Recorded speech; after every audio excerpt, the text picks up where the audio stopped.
I'm really not up for it, Amanda. Come on, I've never had my picture taken by anybody famous before.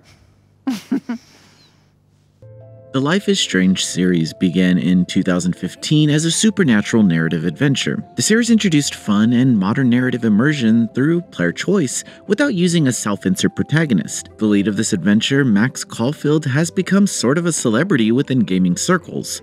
While the mystery of what happened to Max post-Arcadia Bay would be interesting to explore, fans weren't exactly chanting for a new adventure led by her. However, developer Deck9 has plans for this sassy and creative character by putting her in the driving seat of yet another supernatural narrative in Life is Strange Double Exposure. Sadly, I felt like the package missed the mark on what the series could have been by introducing a confusing dual timeline system and characters that are challenging to relate to.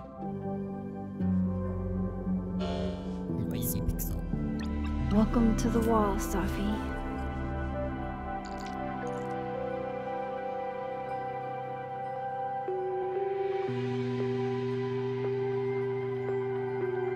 Life is Strange Double Exposure opens with several scenes that want to remind you that Max is a bisexual. Whether it's a slight comment between her and her friend Safi or an awkward conversation with a female bartender, you'll get the point that Max is, indeed, a bisexual. During my first time playing the series, I leaned into the brewing romance between Max and Chloe. However, I was never once convinced that Max saw any of these new characters in that light, so I did what I felt was best for her and denied any suitor's attempts from trying to flirt with her. Sadly, it didn't stop them, and I was forced to endure another cringy conversation between her and Amanda, or suffer a weird comment from Vin. I don't know how Max could have settled on a circle of people like this, to be honest. On the note of loosely speaking about the character dynamic, Max is supposed to be a teacher at Caledon University.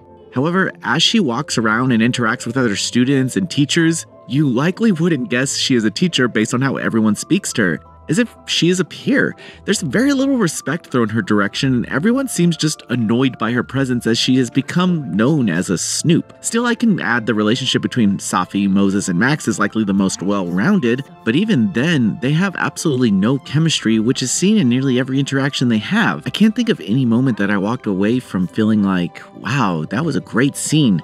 Everything here just gets stranger and more exhausting, but let's just discuss the game. The story kicks into gear when Safi turns up dead after a night out with Moses and Max. There are currently no suspects and the community struggles with the tragedy. However, the more significant issues emerge when a detective shows up blaming Moses for the murder, which forces Max to act in order to clear his name. This is pretty much where the murder becomes a bit more complicated and the possible suspects aren't so easy to guess. Currently in Max's life, she's lost the ability to rewind time. However, she finds a new ability that allows her to tear into an alternate timeline where Safi is alive. This starts as a pretty cool mechanic, but managing the timelines is exceptionally messy and often leads to confusion as I try to understand where specific events happened. Sadly, the game tries its best to point you in the right direction, but the cell phone-like menu is unintuitive and difficult to navigate. There's so much information happening in this game phone, but following it is incredibly frustrating. Even the font and style used at the tasks page just is boring. It's a good thing I strayed away from this menu though, because it showed me the wrong objectives half the time. However, the journal tab is highly detailed, if not a little complex to follow, but I felt that it added a needed layer to Max's characterization. I would have hoped the texting feature in the game did the same, but the result is just, like I said, messy.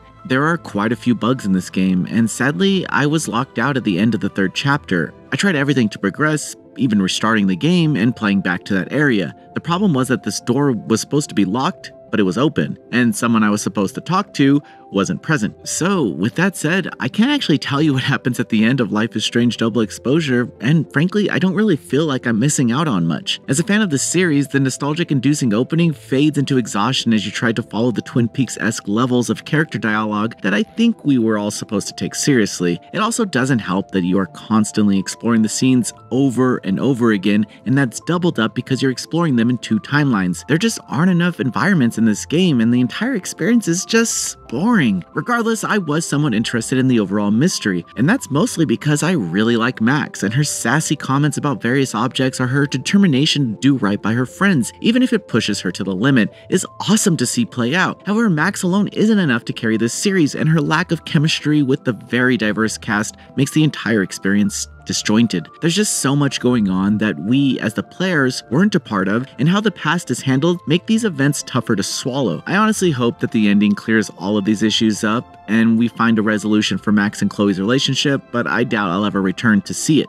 Still, no matter the resolution, I don't think it would change my current opinion.